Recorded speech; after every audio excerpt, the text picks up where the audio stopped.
China mostró el viernes su apoyo a la creación de una comisión dirigida por la Organización Mundial de la Salud para evaluar la respuesta mundial al nuevo coronavirus.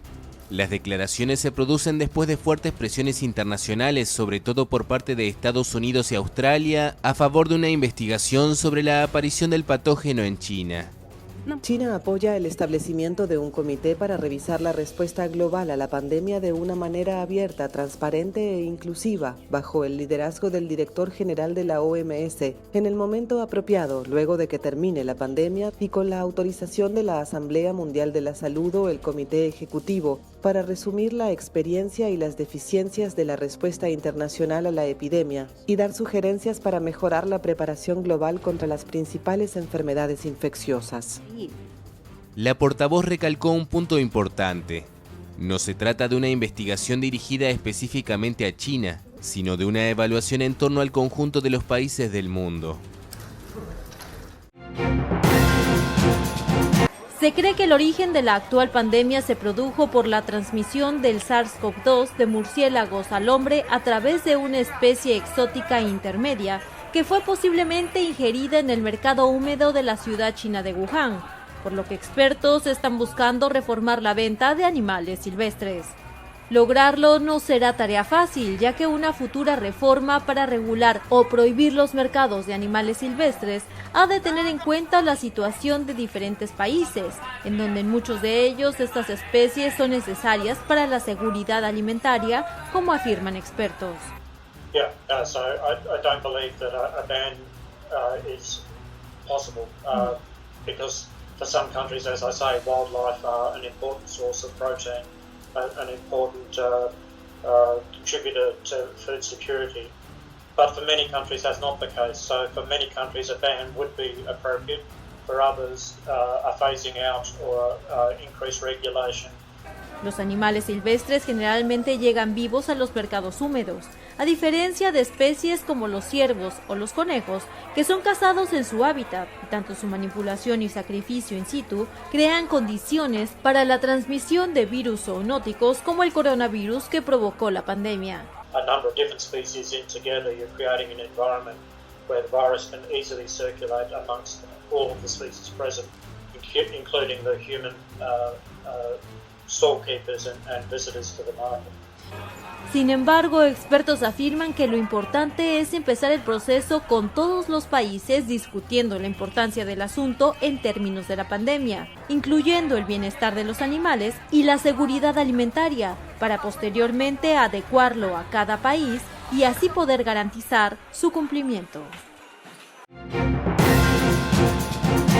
China continuó este viernes su tendencia en mínimos de nuevos contagios por coronavirus con un nuevo caso y prolongó su racha sin muertes por la resultante COVID-19. Las autoridades sanitarias precisaron que el único contagio detectado en todo el país durante este jueves fue identificado en la provincia nororiental de Jilin, fronteriza tanto con Rusia como con Corea del Norte. Según la fuente oficial, se trató de un caso de contagio local en un día en el que no hubo un solo contagio procedente del extranjero. Asimismo, las autoridades sanitarias aseguraron que en el último día se dio de alta a 36 pacientes y se logró sacar de la gravedad a otros 5, lo que deja el número de infectados activos en China en 260, 18 de los cuales se encuentran en estado grave. El organismo oficial no informó de ninguna muerte en su último parte, por lo que el número total de decesos por la COVID-19 se mantiene en 4.633.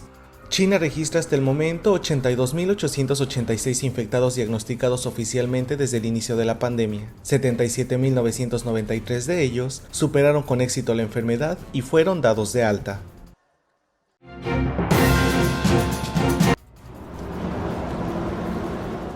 El número de desempleados continúa escalando en Estados Unidos. En la semana que terminó el 2 de mayo, el país registró 3,2 millones de nuevas solicitudes de beneficios por desempleo, según informó el jueves el Departamento de Trabajo. El total acumulado es de 33 millones y medio desde mediados de marzo, cuando la crisis sanitaria obligó a las empresas a cerrar sus puertas y más del 94% de la población fue llamada a confinarse para detener la propagación del nuevo coronavirus. Estas cifras son un adelanto de la publicación el viernes de los datos del desempleo en abril, que por primera vez cubre las semanas en las que las medidas de confinamiento estaban en plena vigencia. Se espera que el informe mensual muestre que la tasa de desempleo se disparó a alrededor de 20%, el doble de lo registrado en la gran recesión de 2009. Por eso, muchos economistas pasan a tener como referencia la Gran Depresión de 1929. El presidente Donald Trump, que tiene como prioridad la reapertura de la economía, reiteró el jueves que Estados Unidos no puede permanecer cerrado y bloqueado durante años. Algunos estados anunciaron planes para levantar las restricciones en el país del mundo con más casos y muertos por la pandemia. And proactively test is really quite extraordinary. El coronavirus da un nuevo susto a Donald Trump. Uno de los asistentes personales del presidente estadounidense ha dado positivo. Trump y su vicepresidente han dado negativo y mantienen una buena salud. Tras este nuevo sobresalto, Trump ha ordenado test diarios en la Casa Blanca. Pero al mismo tiempo, Washington está silenciando a los científicos. La administración Trump ha archivado una guía creada por los Centros para el Control y Prevención de Enfermedades con consejos sobre el desconfinamiento para las autoridades locales.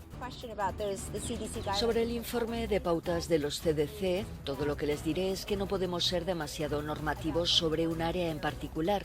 El cuidado de niños, guarderías, restaurantes y bares, lugares de culto.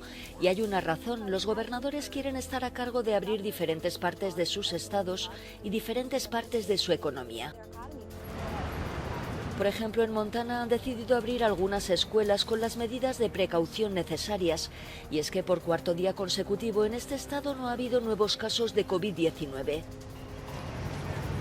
Mientras, en Nueva York se investiga si agentes de policía están usando el distanciamiento social durante la pandemia como pretexto para acosar a las personas de color. El detonante ha sido este vídeo.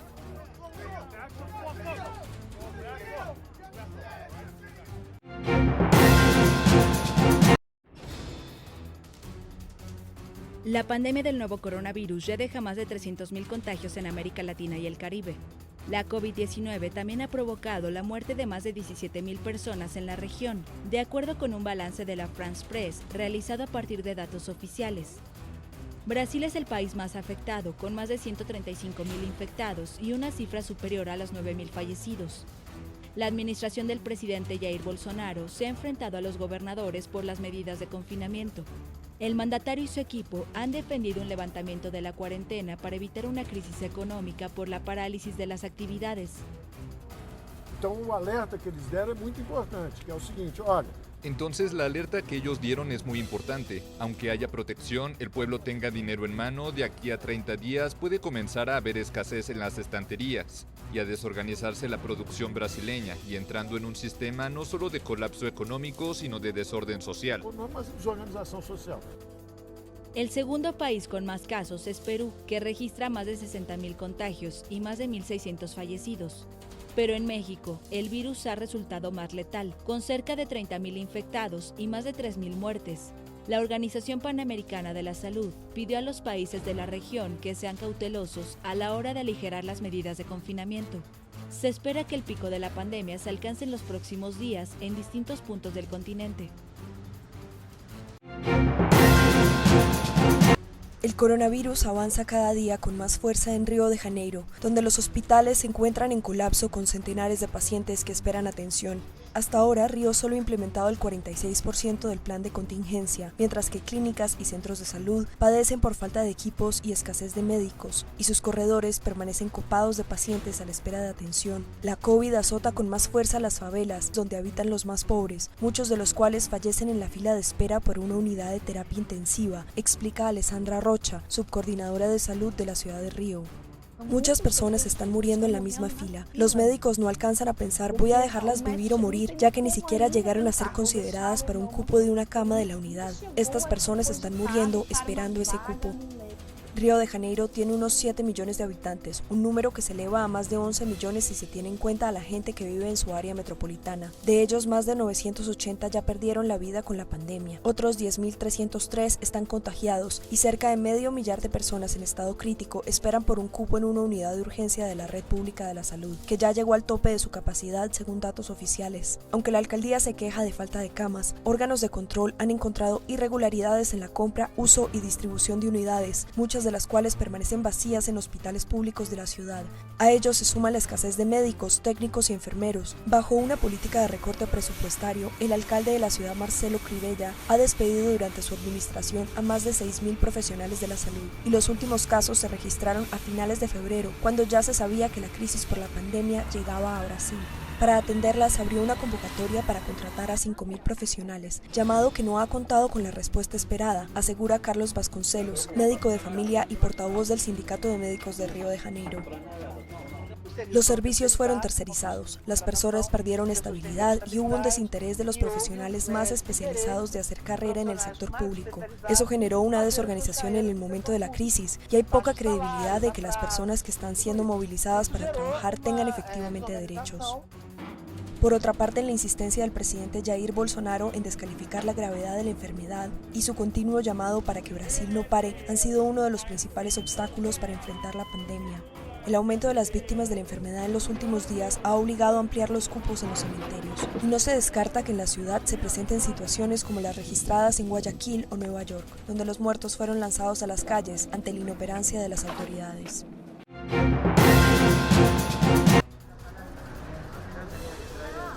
Movilización en un asilo de Buenos Aires por un brote del nuevo coronavirus. Unos 25 ancianos fueron trasladados el jueves a distintos hospitales luego de que se detectara que están contagiados de COVID-19, aunque están asintomáticos. Nosotros testeamos a todos los residentes y 25 han dado positivo y 5 personas del equipo asistencial también. Los restantes 15 residentes también serían llevados para ser sometidos al test de coronavirus y atendidos en institutos privados según sus respectivos seguros de salud. Y después me entero que el sábado anterior al martes ya había una enfermera internada en el Hospital Fernández y que el lunes internaron a otra enfermera y a un paciente. Y hoy hay 30 infectados. ¿Qué, de un día para otro? Epidemiólogos e infectólogos han señalado que los geriátricos, las cárceles y los asentamientos de Buenos Aires y su periferia son los focos potencialmente más peligrosos de contagios masivos. Argentina registra en total más de 5.000 contagios de coronavirus, cerca de 300 de ellos fatales.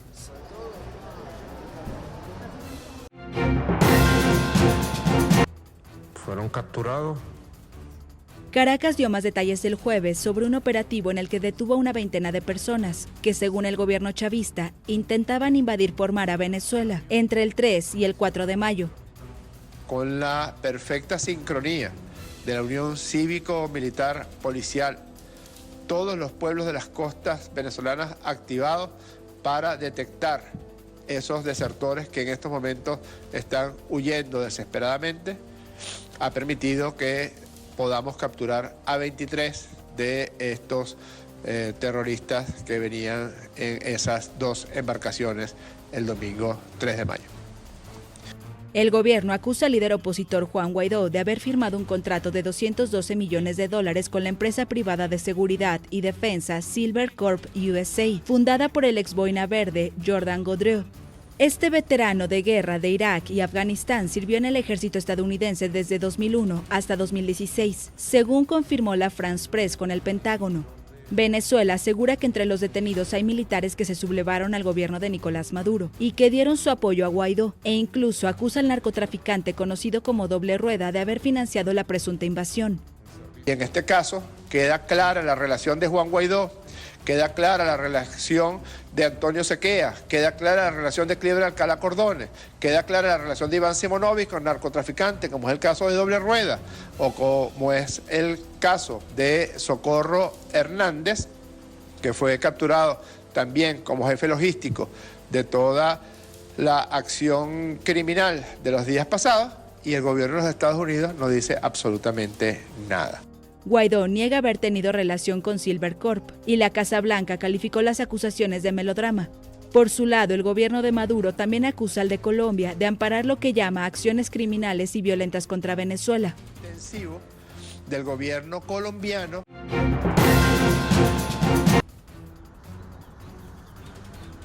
Un recorrido por hospitales en busca de una cama de terapia intensiva. Es la realidad a la que se han empezado a enfrentar familias en México ante el avance de la propagación del nuevo coronavirus en el país. Sonia cuenta que a su cuñado lo tienen sentado en una silla en el área de aislamiento a la espera de una cama en el Hospital General de la Ciudad de México, Dr. Eduardo Lisiaga. Sí, pues claro, preocupados porque pues no sabemos si esté bien, no sabemos hasta cuándo haya cama para que pues le den la atención adecuada. La falta de reportes a los familiares ha generado momentos de tensión en varios hospitales de México, y aunque se pidió que se asignara a un integrante del equipo de salud para que mantenga la comunicación permanente con la familia, el gobierno ha reconocido que en el país faltan médicos y enfermeras. Según el Instituto de Salud para el Bienestar, en las clínicas de México hay 1,6 médicos por cada 100,000 habitantes, cuando se requerirían 3,4. El anuncio que está fuera del hospital es porque ya no tenemos capacidad, ya se rebasó la capacidad de nosotros desde la semana pasada, se están recibiendo los pacientes que llegan, pero el promedio desde la semana pasada es más de 140 pacientes internados. Y a la falta del personal se suma la escasez de recursos. Pues tenemos un límite de respiradores, o sea, en teoría el hospital tiene 70 respiradores y ahorita hay 50 pacientes con respirador por enfermedad de COVID y los otros 20 ventiladores quedan para las otras enfermedades. Además de atender a los pacientes, los médicos y enfermeras tienen que llenar expedientes, trámites internos e informar de alguna manera a los familiares. Todo esto sin quitarse el equipo de protección. Una vez que se lo ponen, no pueden comer, beber agua o ir al baño, por lo que además del temor a contagiarse de coronavirus, enfrentan problemas como deshidratación y enfermedades de las vías urinarias.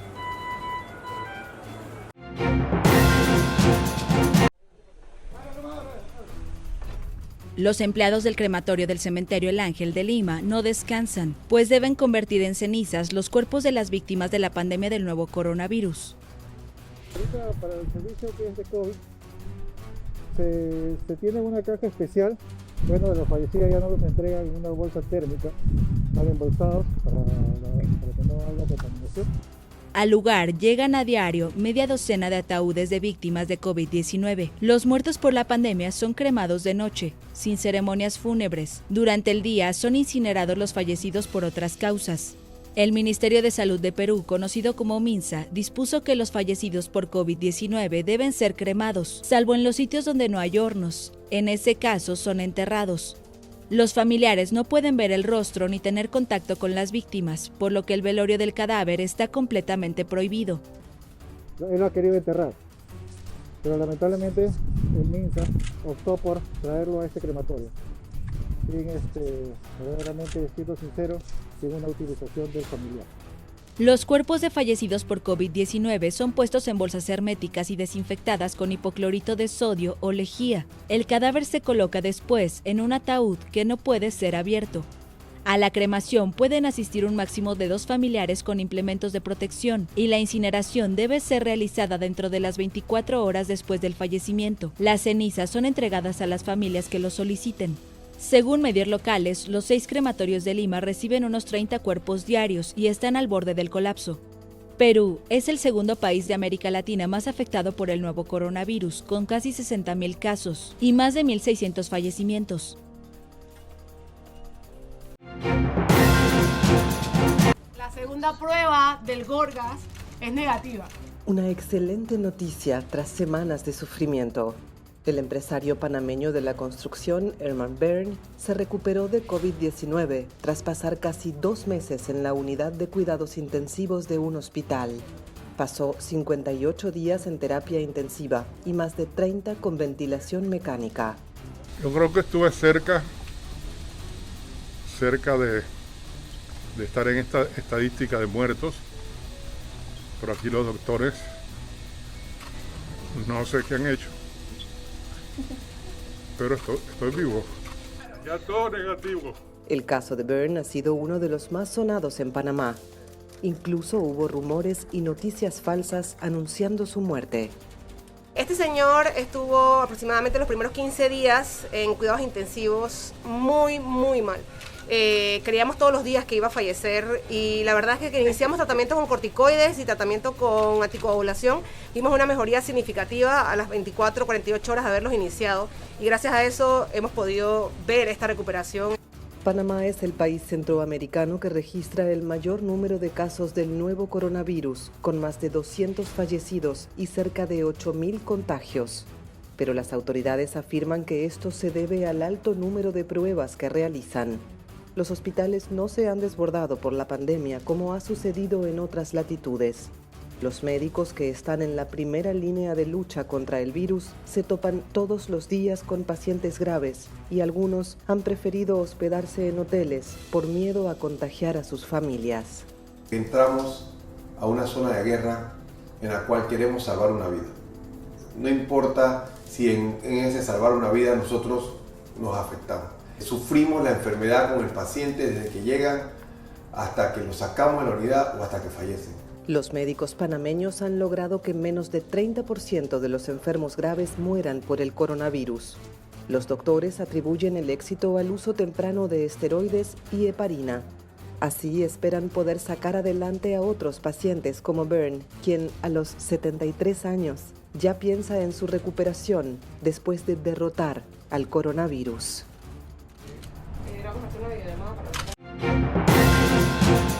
Se endurece el confinamiento en El Salvador. Mientras varios países de América Latina han empezado a relajar gradualmente las medidas de aislamiento social a causa de la pandemia del COVID-19, los salvadoreños tendrán que quedarse prácticamente recluidos en sus casas. Ya no va a poder ir a comprar comida todos los días. En teoría antes, de todos modos era así. Pero es muy difícil para nuestra fuerza pública saber si estaba yendo a comprar comida o no estaba yendo a comprar comida, o si era la primera vez o si no era la primera vez. Entonces, de ahora en adelante solo va a poder ir 2 veces a la semana, de igual manera que antes. La diferencia es que ahora va a ser con el último número de su DUI. La principal medida para evitar la movilidad de los ciudadanos, incluso de aquellos que están autorizados por su trabajo, es la prohibición de la circulación del transporte público. Además, nadie podrá desplazarse entre municipios, excepto quienes trabajan en actividades relacionadas con la salud, la agricultura y la distribución de alimentos. Las industrias de bebidas alcohólicas, carbonatadas, de frituras y panaderías no podrán trabajar. Está bien las medidas, porque si no la población no acata las medidas. Está bien lo que ha planteado el presidente para que evite el coronavirus. Quienes no cumplan podrían terminar en un centro de cuarentena, como le ha tocado a unas 4.000 personas, medida que ha generado fuertes críticas tanto nacionales como internacionales por el hacinamiento y los abusos al interior de estos recintos. Además, algunos han pasado más del tiempo establecido y no han recibido los resultados de sus pruebas diagnósticas. Nosotros lo único que necesitamos de parte de las entidades gubernamentales es que nos den el resultado de las pruebas realizadas del COVID para poder darnos de alta. El confinamiento domiciliario empezó el 21 de marzo en El Salvador y con estas nuevas medidas irá al menos hasta el 21 de mayo.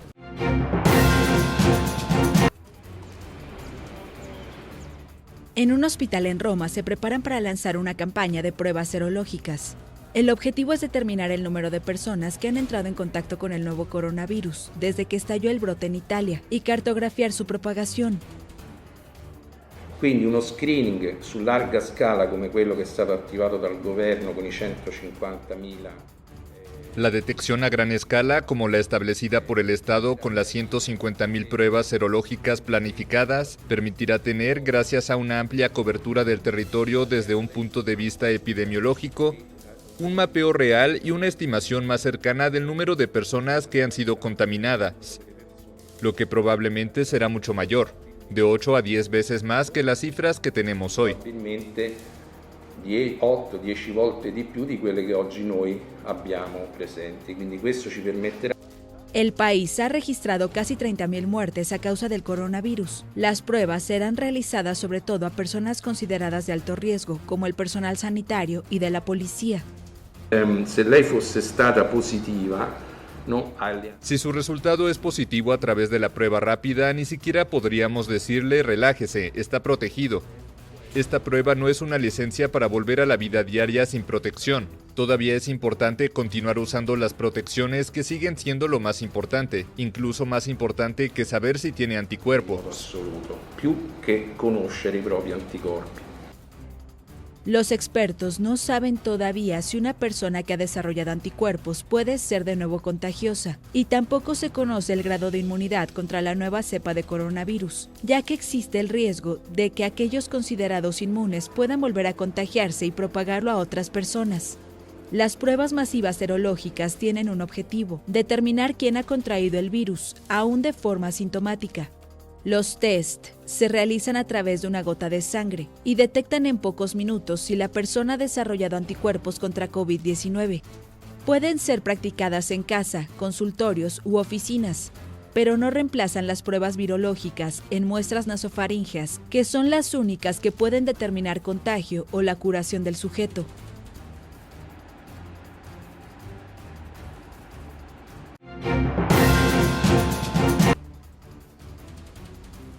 El coronavirus ha sido la primera causa de mortalidad en España durante los meses críticos de marzo y abril, cuando la pandemia causaba estragos en el país. Todavía en el día de hoy, aunque la enfermedad continúa perdiendo terreno, se han registrado 229 nuevas víctimas mortales, lo que supone un repunte respecto al dato del jueves, cuando hubo 213. El director del Centro de Coordinación de Alertas, Fernando Simón, ha anunciado que a partir de la semana que viene hará un análisis más pormenorizado comunidad por comunidad. Hoy a nivel nacional se han notificado un total de 1.095 nuevos casos, que supone un incremento del 0,49% respecto al día de ayer. Son incrementos pequeños, como estamos viendo en los últimos días, con 229 nuevos fallecidos notificados y 85 nuevos ingresos en UCI, 762 ingresos en hospitales. Como ven, todos estos datos siguen una evolución parecida a los de los días anteriores, con esas subidas y bajadas. Hoy estamos en un periodo un poco más alto, pero estamos observando unas tendencias equivalentes. Sin embargo, yo creo que debemos de empezar a ser un poco más finos en algunos análisis, dado que vamos a empezar un proceso en el que la territorialidad va a ser importante.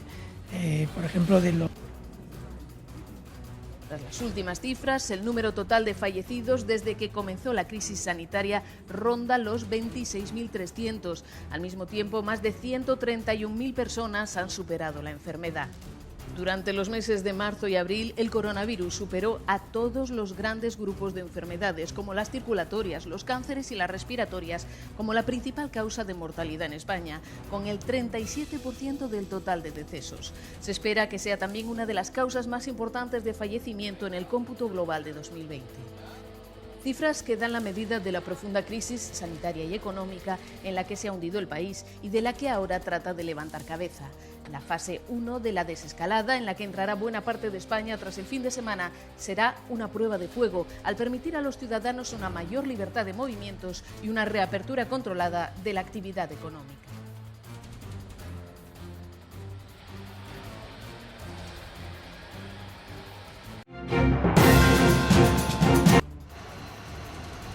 Estas son las 8 toneladas de material sanitario que Europa ha enviado a África para combatir la pandemia de coronavirus. En este avión, estacionado en el aeropuerto de Lyon, 75 trabajadores humanitarios de 12 nacionalidades han puesto rumbo a Bangui, en la República Centroafricana. Allí el COVID-19 se suma a la inseguridad y a la violencia, y más de la mitad de la población del país necesita asistencia humanitaria. Básicamente tienen un sistema sanitario muy débil, de ahí la importancia de que estén bien informados sobre cómo protegerse. Para ello necesitamos que todos los trabajadores humanitarios puedan ir a las comunidades para explicar a la gente qué hacer y cómo protegerse. Este primer puente aéreo humanitario europeo será seguido por otros a Burkina Faso y a Sudán del Sur. Todos ellos coordinados por ONGs con la colaboración de 10 países europeos. La solidaridad con los vecinos, escasa en Europa al principio de la pandemia, es para el Comisario Europeo de Gestión de Crisis la clave para controlar la situación. En las etapas iniciales del brote pandémico en Europa nos enfrentamos a algunos problemas, pero tenían más que ver con la falta de equipos de protección personal que con la falta de solidaridad. Una vez que la situación de acceso a ese material sanitario mejoró, Se reanudaron los gestos de solidaridad. Ahora los Estados miembros se ayudan mutuamente con los materiales, los sanitarios y con el traslado de los pacientes a los hospitales. Más solidaridad, pero también más obstáculos. Según las ONGs, hay cada vez más competencia mundial porque los Estados y las organizaciones no gubernamentales quieren el mismo equipamiento médico. Los vuelos son escasos y costosos y las fronteras se han cerrado o siguen cerradas. À Lyon, Guillaume Petit pour Euronews.